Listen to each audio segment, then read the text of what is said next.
திருவள்ளூர் மாவட்டம் கரடிபுத்தூர் பகுதியில் குவாரி அமைக்க கிராம மக்கள் கடும் எதிர்ப்பு தெரிவித்து போராட்டத்தில் ஈடுபட்டிருந்தனர். போராட்டத்தில் ஈடுபட்ட கிராம மக்கள் தற்பொழுது கைது செய்யப்பட்டிருக்கிறார்கள். கலைந்து செல்லாமல் தொடர்ந்து போராட்டம் நடத்தியதால் மக்களை காவல்துறையினர் கைது செய்திருக்கிறார்கள். கூடுதல் விவரங்களை வழங்க செய்தியாளர் எழில் இணைந்திருக்கிறார். எழில், குவாரி அமைக்க தொடர்ந்து மக்கள் எதிர்ப்பு தெரிவித்து வந்தனர், போராட்டத்திலும் ஈடுபட்டு வந்தனர். இந்நிலையில் அவர்கள் கைது செய்யப்பட்டிருக்கிறார்கள். என்ன நிலவரம்? பூங்குழலி, கரடிபுத்தூர் பகுதியில் குவாரி அமைப்பதற்காக அந்த பகுதி மக்கள் தொடர்ந்து எதிர்ப்பு தெரிவித்து வந்த நிலையில் குடிமனை பட்டா வழங்க வேண்டும் என கூறி அதிகாரிகளிடம் ஏற்கனவே மனு அளித்தும் கூட இன்று குவாரி அமைப்பதற்கான நடவடிக்கைகளை அதிகாரிகள் எடுத்ததால் அங்குள்ள ஊராட்சி மன்ற அலுவலகம் முன்பு கிராம மக்கள் ஒன்று கூடி போராட்டத்தில் ஈடுபட்டார்கள்.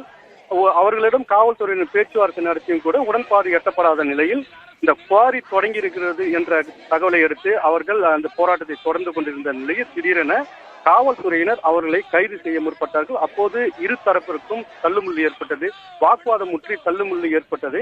இந்த தள்ளுமுள்ளு ஏற்பட்ட காரணத்தினால் பெண் ஒருவர் அதில் காயமடைந்தார். அவரை ஆம்புலன்ஸில் ஏற்றுவதற்காக அதிகாரிகள் வந்தபோது கூட அந்த ஆம்புலன்ஸில் ஏற்ற வேண்டாம் என கூறி அவர்கள் அந்த பெண்ணை தனியாக அழைத்து சென்றார்கள். இந்த நிலையில் தான் கைது செய்து அழைத்து செல்லப்பட்ட பேருந்தில் பெண் ஒருவர் புடவையால் தூக்கிட்டார் அப்படின்ற ஒரு தகவல் கிடைத்ததுக்கு காரணமாக அவர்கள் போராட்டத்தை தீவிரப்படுத்தினர். அந்த பெண்ணுக்கு என்ன ஆயிற்று என்றெல்லாம் கூட போராட்டத்தை தீவிரப்படுத்தினர். இதன் காரணமாக ஒரு பரபரப்பான சூழலே அங்கே ஏற்பட்டது. இந்த நிலையில் அந்த பெண்ணுக்கு ஒன்றும் ஆகவில்லை, அவர் நலமுடன் இருப்பதாக செய்திகள் வந்தது. கைது செய்யப்பட்ட, அதாவது ஏற்கனவே ஒரு பேருந்து கைது செய்யப்பட்டு அழைத்து செல்லப்பட்டார்கள்.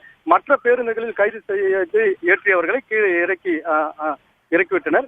இந்த நிலையில் தான் திரைப்பட இயக்குனர் கோபி நயனார் அந்த மக்களுக்கு ஆதரவாக வந்து அவரும் இந்த போராட்ட களத்தில் வந்து போராட்டத்தில் இருப்பது, அதாவது இந்த இடத்தில் குவாரி மண் எடுக்கக்கூடாது என்றும் கிராம மக்களுக்கு அந்த பட்டா வழங்க வேண்டும் என்பன கோரிக்கையெல்லாம் வைத்து அவரும் அந்த போராட்டத்தை முன்னெடுத்தார். அதன் பின்பு அங்கு ஆர்டிஓ பொறுப்பு ஆட்சியர் கோட்டாட்சியர் கௌசல்யா தலைமையில் பேச்சுவார்த்தை நடைபெற்றது.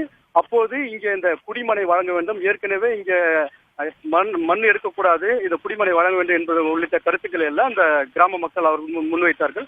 ஒரு பேச்சுவார்த்தை நடந்த நிலையில் தற்போது அந்த இடத்தில் தற்காலிகமாக, அதாவது போராட்டம் தொடர்ந்து கொண்டிருந்தாலும் கூட இவர்கள் ஏற்கனவே இவர்களுடைய குடியுரிமை அடையாள அட்டைகளை ஒப்படைத்திருக்கிறார்கள். அந்த அட்டைகளை நாங்கள் பெறுவதில்லை, இங்கே மண் எடுப்பது நிறுத்தப்பட வேண்டும், அப்போதுதான் தங்களுடைய போராட்டம் நிறுத்தப்படும் என்ற கருத்தையும் அவர்கள் தெரிவிக்கிறார்கள். இதனிடையே நம்மிடம் கோபி நாயனார் பேசும்போது இந்த மக்கள் குடியுரிமை அடையாளத்தை ஒப்படைக்க வரை இது ஒரு அதிர்ச்சிக்குள்ளானது என்றும், இனத்தை பாதுகாப்பது மட்டும் இது வேலை இல்லை, அதாவது இந்த தலித் மக்கள் வாக்களிக்கும் விலங்குகள் நினைக்கக்கூடாது, தொடர்ந்து இது போல இருந்தால் சட்டமன்ற பாராளுமன்ற தேர்தலில் கண்முன்னே தோற்பீர்கள் எனவும் அவர் தெரிவித்திருக்கிறார். எழில், இணைப்பில் இருங்க, தொடர்ந்து பேசலாம். கரடிபுத்தூர் பகுதியில் குவாரி அமைக்க எதிர்ப்பு தெரிவித்து போராட்டத்தில் ஈடுபட்ட மக்கள் பேசியவற்றை தற்பொழுது பார்க்கலாம். நாங்க யாரையும் வந்து போராட்டம் பண்ணல, நாங்க போலீஸ்காரங்களையும் எதுவும் நாங்க யாரும் சொல்லல, நாங்க எதுவுமே கேட்கல. எங்களுக்கு நீதி கிடைக்கணும், நியாயம் வேணும், எங்களுக்கு கரடிபுத்தூர் மக்கள் எங்களுக்கு நியாயம் கிடைக்கணும், நீதி கிடைக்கணும், எங்களுக்கு இருக்கிறதுக்கே இடம் இல்லைன்னா நாங்க எங்க போறது அப்படின்னு சொல்லிதான் நாங்க எங்களுக்குள்ளே பொம்பளைங்களுக்குள்ளே பேசி நாங்க போராட்டம் பண்ணோம். எங்களுக்கு கலெக்டர் ஆபீஸ்ல இருந்து எங்களுக்கு ஒரு வீட்டுக்கு ஒரு பட்டா கிடைக்கணும், எங்களுக்கு ஒரிஜினல் பட்டா எங்களுக்கு வரணும், அதுக்கோசம் நாங்க போராடுறோம். ஆனா எங்களை அதே மீறி போலீஸுங்க எங்களை அடிச்சு உதைச்சு கொஞ்சம் பேரை இட்டுன்னு போயிருக்கிறாங்க. ஒரு லேடிஸ் போலீஸ் கூட்டு போறேன்னா ஒரு லேடிஸ் உன்ன திரும்ப ரெண்டாவது அவங்க கூட்டு உடனே கைட்டு காசுல போட்டு முறிக்கிறதுக்கு அவங்க என்ன ரூல்ஸ் இருக்குது போலீஸ்க்கு? அதெல்லாம் பண்ணலாம். லஞ்சம் வாங்கினாங்களா? லஞ்சம் வாங்குறாங்களா சார்? நாங்க லேடிஸே போனோம், 3 நாள் ஒன்னா வரதாங்க. காலிட்டருக்கு எல்லாருக்கும், மினிஸ்டருக்கு எல்லாருக்கும், எம்எல்ஏக்கு எல்லாருக்கும் அமைச்சாச்சு. இன்னைக்கு 7 மணி ஒன்னா வரது இருக்கிறோம். கோரையாண்ட போயிட்டு வந்தாங்க. இந்த லேடிஸ் போலீஸோ ஜென்ஸ் போலீஸ் ரெண்டுமே வந்தாங்க. ஒரே ஆம்பளை ஜென்ஸ் தொலை இறக்க சொல்லிட்டோம். ஏன்னா எங்களுக்கு இந்த இடம் வேணும், நாங்க இருக்கிற இடம் பொறுப்போக்கு. அந்த நாள்ல இருந்து இந்த நாள் வரைக்கும் பட்டா வாங்கல, அந்த இடத்துல எங்களுக்கு வேணும். அது 1/2 சென்ட் 1 சென்ட் எங்களுக்கு அது வேணும். நாங்க வேணும்னு வேச்சு அடிக்கிறோம் அல்லவா? இவங்க நாங்க இந்த பிரச்சனை மூஞ்சி பேர் கூட ஏறு, நாங்க ஒழுங்கா யாருதான் யாருன்னு யார கையா வைக்க இவங்க அச்சு ஏத்தத்துக்கு என்ன உரிமைக்குது? இவங்க சொத்துக்கு போனோமா, இவங்க இதுக்கு போனோமா, இல்ல எம்எல்ஏ சொத்துக்கு போனோமா, கலெக்டர் சொத்துக்கு போனோம், எந்த சொத்துக்கு போனோம்? எங்க சொத்துக்கு போறதுக்கு அச்சு ஏச்சு 4-5 பேர் இப்போ ஒரு பொண்ணே போலீஸ தூக்க மாட்டேங்கிறாங்க.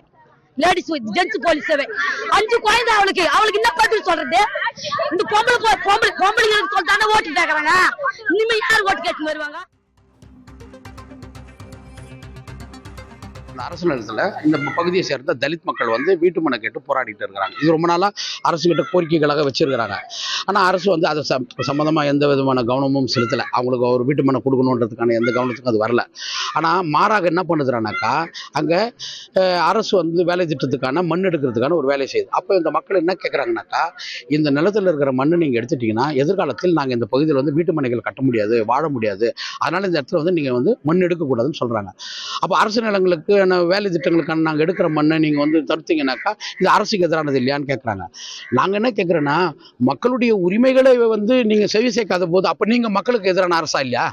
அரசுக்கு எதிராக நான் ஆகக்கூடாது, ஆனால் மக்களுக்கு எதிராக இந்த அரசாகுமா? நாங்கள் என்ன கேட்குறோம்? வாழறதுக்கு நிலம் கேட்குறோம். எங்களுக்கு 2 ஏக்கர் கூடலாம் நாங்கள் கேட்கல. நாங்கள் இங்கே குடியிருக்கிறதுக்கான ஒரு நிலம் கேட்குறோம்.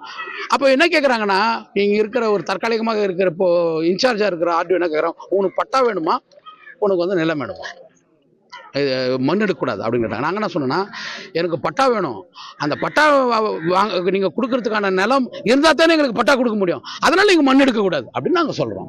அப்போ மண் எடுக்கக்கூடாது, எனக்கு பட்டாவும் கொடுக்கணும்னு நாங்கள் கேட்குறோம்.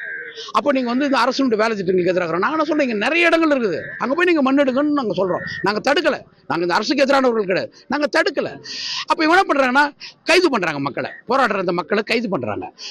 இது நேற்று என்ன பண்ணியிருக்கிறாங்கனாக்கா, அவங்க வந்து தன்னுடைய